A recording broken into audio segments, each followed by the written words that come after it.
என்னவென்று சொல்வதம்மா, எங்கள் தலைவர் அதிரடி ஆட்டத்தை அடடடடா அல்டிமேட்டு சூப்பருங்க. என் அன்பான இனிய உறவுகளுக்கு வணக்கங்க. ஆமாங்க, மகாநதி 4 நாளாக பார்க்காம கண்ணெல்லாம் பூத்து போச்சு அப்படின்னு சொல்லுவாங்க இல்லையா, அந்த மாதிரி தாங்க இருந்தோம். இப்படியெல்லாம் 4 நாளைக்கு ஒருக்கா போட்டால் எப்படிங்க டிஆர்பி வரும் பாருங்கள். சிறகடி காசை பாண்டியன் ஸ்டோர்லாம் தொடர்ந்து 7 நாளும் போடுறாங்க. 7 நாள் அப்படி போட்டால் அவங்க டாப்பில் வராமல் என்ன பண்ணுவாங்க ஐயனார் துணையெல்லாம். ஆனால் இங்கே 4 நாள் போட்டால் என்னங்க ஆகுறது. ஆனாலும் 4 நாள் போடுறதுலேயே நாங்களும் அப்படியே நம்மட்டா வந்து நிற்போம்ல. ஆமாங்க, இன்னைக்கு வேற லெவலுங்க. என்னன்னு சொல்லி பாராட்டுறேன்னு தெரியுதுலங்க. எனக்கு அப்படியே புல்ல அரிச்சிருச்சுங்க. அப்படியே அந்த விஜயோட ஆக்ரோஷமான கோபம் அப்பா, இன்னும் எத்தனை வாட்டி வேணாலும் சொல்லலாம் அல்டிமேட்டுன்னு சொல்லிக்கிட்டே ஆரம்பத்தில் விஜய் அன்னைக்கு முதல் நாள் சீனில் பார்த்தோம் பார்த்தீங்களா, அதையே தூக்கி சாப்பிட்ற மாதிரி தாங்க இன்னைக்கு அல்டிமேட்டுங்க. ஐயோ என்னம்மா கலக்கியிருக்காருங்க. ப்ரமோ லேட்டாக வந்தாலும் லேட்டஸ்ட்டாக விட்டுட்டாங்க அப்படி தாங்க சொல்லணும். நம்ம காவேரியை அப்படின்னு பார்க்குது, என்னடா நடக்குதுங்க அப்படிங்கிற மாதிரி.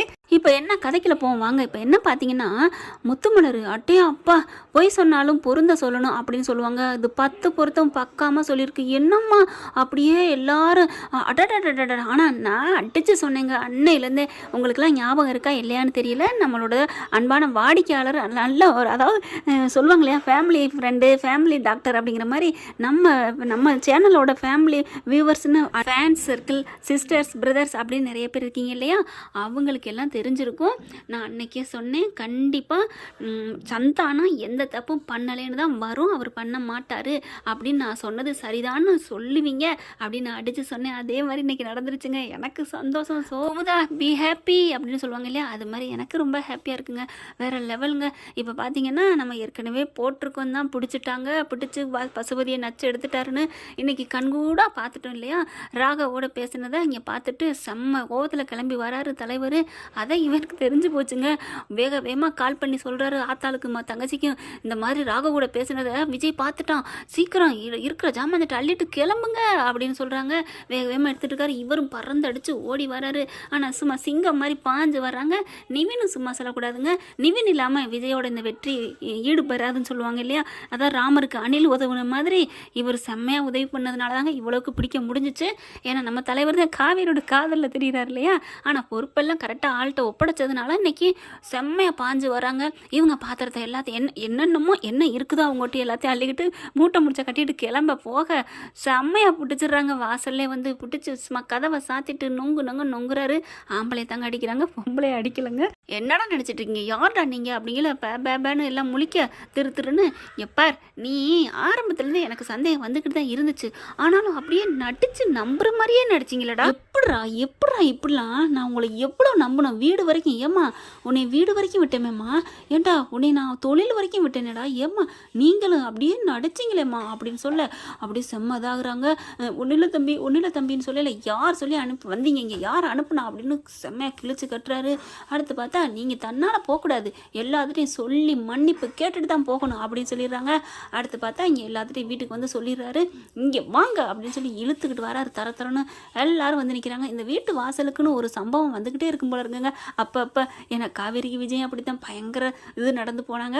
அதே மாதிரி இப்போ பார்த்தா என்னாச்சு என்ன அப்படின்னு எல்லாரும் ஆச்சரியமாக வந்து நிற்க, அன்புக்கு மட்டும் மறுபடியும் ஏதோ நடந்துருச்சு போல இருக்கே அப்படிங்கிற மாதிரி பார்க்க, கரெக்டாக பார்த்து சொல்லுங்க அப்படின்னு சொல்ல, அன்பை மட்டும் ஏதோ நடந்துருச்சு போல இருக்கே அப்படிங்கிற மாதிரி பார்க்குறாரு.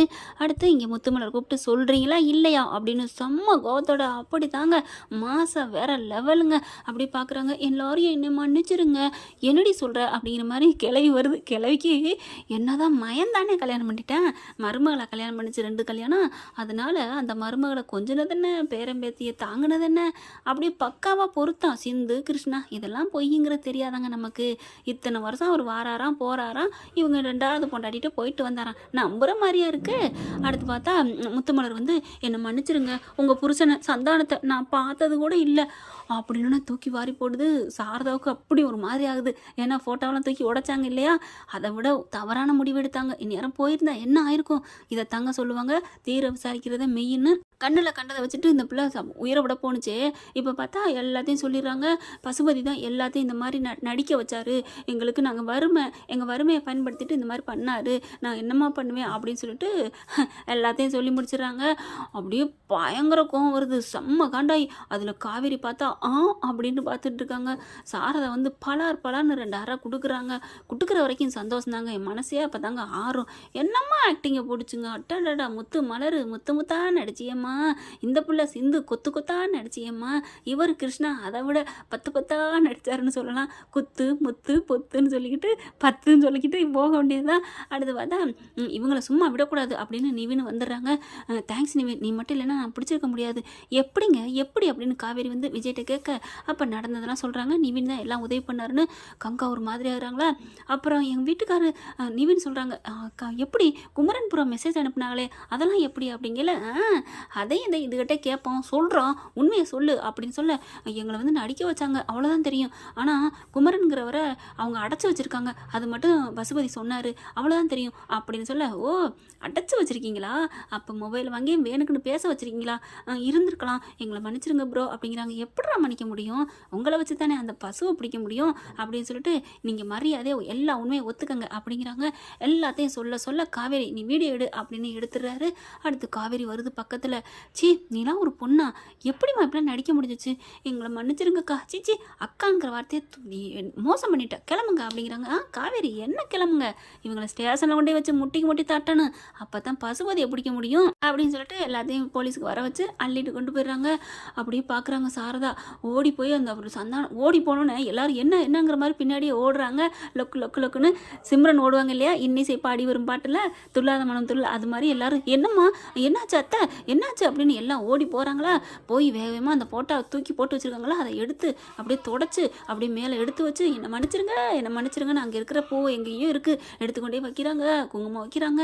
என்னை மன்னிச்சிருங்க, உங்களை நான் தப்பாக நினச்சிட்டேங்க, உங்களுக்காக நான் வாழ்ந்தேன், என்னையை விட்டு நீங்கள் இன்னொருத்தியோட வாழ்ந்துட்டீங்களே, இன்னொரு சிறுக்கியை வீட்டுக்கு வர வச்சுட்டீங்களே, நான் கவலைப்பட்டேங்க.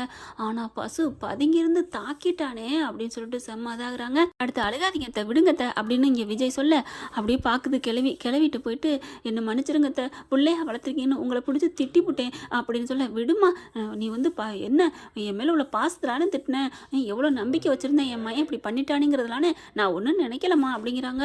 அப்படியே எல்லாரும் வீடே சந்தோஷப்படுது. தாத்தாவும் பாட்டியும் காவேரிட்டையும் சாரதாட்டையும் வந்து மன்னிச்சிருமா, நாங்கள் கூட உங்களை தப்பாக திட்டிவிட்டோம், உங்கள் அப்பாவை தப்பாக நினச்சி அப்படிங்கல. என்ன தாத்தா இப்படிலாம் பேசுகிறீங்க, நாங்களும் தானே எங்கள் அப்பாவை தப்பாக ஒரு நிமிஷம் நினச்சிட்டோம் அப்படிங்கிறாங்க. ஆமாடி கங்கா வருது, ஏக்கா நீ மட்டும் பேசாமல் இருக்கிற, நீ எதாவது சொல்லு. ஆமாடி நான் என்னத்தான் சொல்கிறது, ரீல்ஸ்லாம் போட்டமேடி, சந்தானம் உனக்கு இன்னொரு பொண்ணு கேட்குதா, கிருஷ்ணா சிந்து அப்படிலாம் போட்டமேடி, இப்போ பாவண்டி அப்பா. ஆமாக்கா அப்படின்னு சொல்லிட்டு எல்லாரும் பேசுகிறாங்க. அடுத்து வாங்க ஸ்டேஷனுக்கு போவோம் அப்படின்னு விஜய் கிளம்புறாரு. நிவினும் போயிட்டு ஸ்டேஷனில் போய் எல்லா கம்ப்ளைண்ட் கொடுக்குறாங்க. பசுபதி தான் எல்லாத்துக்கும் காரணம் சொல்ல, பசுபதியை போயிட்டு வீட்டுக்கு போனால் அவங்க என் பேரை சொன்னால் என்னை வந்து கைது பண்ணுவீங்களா, முடியாது அப்படின்னு சொல்ல, வர்றீங்களா இல்லையா அப்படின்னு சொல்லிட்டு பயங்கரமாக கத்துறாங்க. இங்கே ராகினிப்பில் இருந்துட்டு அப்பா அப்படிலாம் இல்லைப்பா, நீ போகக்கூடாதுப்பா அப்படின்னு சொல்ல. என்னது பார்க்கடாத, உன்னையும் சேர்த்து தான் அப்படிங்கிறாங்க. நான் என்ன பண்ணேன் அப்படின்னு சொல்ல, ஆமாம் உன்னையை சேர்த்து அரெஸ்ட் பண்ண தானே எல்லா உண்மையும் வரும் அப்படின்னு சொல்லிட்டு கைது பண்ண பார்க்குறாங்க. விஜய் பார்க்குறாரு, ஏண்டா நான் எவ்வளோ நாளாக சொன்னேன் உன்னை இந்த ஊரை விட்டு ஓடி போயிருன்னு கேட்டியா, ஏன்டா உனக்கு இந்த தேவையில்லாத வேலை அப்படின்னு சொல்ல. விஜய் இங்கே பாரு, நான் என்ன ஆனாலும் சரி உன்னை நான் அழிக்காமல் விட மாட்டேன், பார்க்கலாம் ஒரு ரப்பர் எடுத்துறேன், பேரை எழுதி அதை கூட உன்னால் அழிக்க முடியாதுடா, என் பேர் என்ன, என் பேரில் இருக்க ஒரு துணைக்கால கூட உன்னால் எடுக்க முடியாது அப்படின்னு சொல்லிட்டு இன்ஸ்பெக்டர் அரெஸ்ட் பண்ணிட்டு போங்க அப்படிங்கிறாங்க. சார் வெயிட் அப்படிங்கிறாங்க. என்ன அப்படிங்கல, என் குமரனை எங்கே அடைச்சி வச்சிருக்கான்னு கேளுங்க அப்படிங்கிறாங்க. குமரனா யாரு எனக்கு தெரியாது, எல்லாம் சொல்லிட்டாங்கடா பார்க்குறியா அப்படின்னு வீடியோ காமிக்கிறாங்க. ஐயோ அதையும் போட்டு கொடுத்துட்டானா அப்படின்னு பசு என்ன பண்ணுறாங்க, ராகினி அந்த சாவியை எடுத்துகிட்டு வா அப்படின்னு சாவியை கொடுக்க, மாடியில் தான் 3வது ரூமில் 2வது அறையில் இருக்குது. என்னது 3வது ரூமில் 2வது அறையா? இல்லை 3வது ரூமில் 2வது கட்டிலுக்கு அடியில் படுக்க வச்சுருக்கேன், போய் கூட்டிக்கங்க அப்படிங்கிறாங்க. ஓ கட்டிலுக்கு அடியில் படுக்க வச்சுருக்கியாடா அப்படின்னு சொல்லிட்டு வேகமாக போகிறாங்க. விஜய் பாஞ்சு அடித்து போகிறாங்க. பார்த்தா ஒரு பாவமாக கட்டி போட்டு கிடக்குறாரு. அதுக்கப்புறம் குமரனை காப்பாற்றி கூட்டிடுறாங்க. எல்லாத்தையும் வீடியோ எடுத்துக்கிறாங்க. ஏன்னா கோர்ட்டில் மாற்றி சொல்லலாம் இல்லையா அப்படிங்கிறதுனால. அடுத்து ஒன்றும் பண்ண முடியலைங்க. எங்கடா அவன் புள்ள ராகவ் அப்படிங்கிறாங்க. அதெல்லாம் எனக்கு தெரியாது, அவன் ஃபாரின் போயிட்டேன் அட்டிச்சேன்னு வைவேன், அவன் பேசணும் எல்லாத்தையும் ஒத்துக்கிட்டாங்க. போச்சா எல்லாத்தையும் ஒத்துக்கிட்டாங்களா, சரின்னு சொல்லிட்டு ராகவ் இருக்க இடத்தையும் சொல்கிறாங்க. ஃபோன் பண்ணி பேசி வந்துடுடா, இல்லைன்னா எப்படி இருந்தாலும் தமிழ்நாடு போலீஸ் பிடிச்சிருண்டா அப்படின்னு பச சொல்ல, ஐயோ ஒன்றும் பண்ண முடியல, ஏப்பா என்னை கோர்த்து விட்ட அப்படிங்கிறாரு. அதுக்கப்புறம் கிளம்பு கிளம்பு மாமியார் விட்டு கிளம்பு, பொங்கலை அங்கே போய் கொண்டாடு அப்படிங்கிற மாதிரி அள்ளிக்கிட்டு போயிடுறாங்க. இங்கே குமரனோட வீட்டுக்கு வராங்க நிவின் விஜயும். கங்கா ஓடி வந்து குமரனை கட்டி பிடிச்சிக்கிறாங்க, என்னை மன்னிச்சிருங்க அப்படின்னு சொல்லிட்டு. அடுத்து இங்கிட்டு பார்த்தா நம்ம காவேரி விஜய் வந்து என்னங்க அப்படின்னு கட்டி பிடிக்க, உங்கள் மாமாவை உங்கள் அக்கா கட்டி பிடிக்கிறது ஓகே, என்னதுக்கு நீ கட்டி பிடிக்கிற? நான் என் புருஷன் இவ்வளோக்கு வீர தீர செயல் செஞ்சுருக்காரு, இதுக்கெல்லாம் கட்டி பிடிக்கிறது மட்டும் பத்தாது மாமா, அப்புறம் கட்டி பிடிச்சி இச்சுன்னு முத்தம் கொடுக்கணும், கூட்டு நானா வேணாங்கிறேன் அப்படின்னு பட்டனை கழட்டுறாரா. ஏன் எதுக்கு பட்டனை கழட்டுறீங்க? ஆமாம் காவேரி, நீ சொன்ன இச்சுக்கு முகம் பத்தாது, அதனால மாமாவோட உடம்பு பாடி மஸ்தான் தேக்கு ஒட்டான், தேக்கு மரத்தில் செஞ்ச உடம்பு இருக்குது, நீ உனக்கு இஷ்டம் போல் பூந்து விளையாடுற, இந்தா முத்தம் கொடுத்துக்க அப்படின்னு சட்டப்பட்டு நவுத்து காமிக்க. ஐயோ போங்க மாமா அப்படின்னு சொல்ல, என்ன காவேரி வெக்கப்படுற, இவங்களாம் நம்ம சொந்தம் தான், ஆசையில் பாசத்தில் செய்கிறான்னு ஒன்றும் சொல்ல மாட்டாங்க. என் தாத்தா என் பாட்டி நீங்கள் எதுவும் நினைப்பீங்களா? டேய் நாங்கள் ஒன்றும் நினைக்கல, நாங்கள் வேணாலும் திரும்பிக்கிறோம் அப்படின்னு எல்லாரும் அங்கிட்டு திரும்ப போதுமா, ஓகே வா அப்படின்னு சொல்ல அப்படியே ஓடி வந்து கட்டி பிடிச்சி உம்மானு முத்தம் கொடுக்க. காவேரி அப்படிங்கிறாரு. என்ன பாஸ், எப்போ நான் ஆர்வமாக இருந்தது மாதிரியே தெரியல நீ கொடுக்குற முத்தத்தை பார்த்தா அப்படின்னு விஜய் சொல்ல. தெரியுதா, இப்போது உங்களுக்கு புரியுதா? அடிப்பாவி, அப்போ ஆசை கரை புரண்டு தான் கிடக்குதா? ஆமாம், அப்போ இங்கே இருக்கிறது வேஸ்ட்டு, நம்ம மேலே போயிடுவோம் அப்படிங்கிறாங்க. ஓகே மாமா அப்படின்னு சொல்ல அங்கிட்டு பார்த்தா குமரனும் கங்காவும் கட்டி தழுவி அழுதுட்டு இருக்கிறாங்க. என்ன ஃப்ரெண்ட், இப்படி போனால் நல்லா தானே இருக்கும், பார்க்கலாம். இந்த வீடியோ உங்களுக்கு பிடிச்சிருந்துச்சுன்னா நம்ம கமெண்ட் பாக்ஸில் உங்கள் பொண்ணான கையால் லைக்கை போட்டு சப்ஸ்கிரைப் பண்ணிடுங்க. Thank you friends. இந்த வீடியோ உங்களுக்கு பிடிச்சிருந்தா தயவு செய்து லைக் பண்ணுங்க. இன்னும் அப்டேட்ஸ்க்காக சேனலை சப்ஸ்கிரைப் பண்ண மறக்காதீங்க. நம்ம கிட்ட இருக்க எல்லா சேனல்ஸோட லேட்டஸ்ட் வீடியோ அப்டேட்ஸ்க்காக மேல ரைட் சைடுல காட்டுற லிங்கை கிளிக் பண்ணி வாட்ஸ்அப் குரூப்ல ஜாயின் பண்ணுங்க. உங்களிடம் விடைபெறுவது நான் உங்கள் மெஹர்.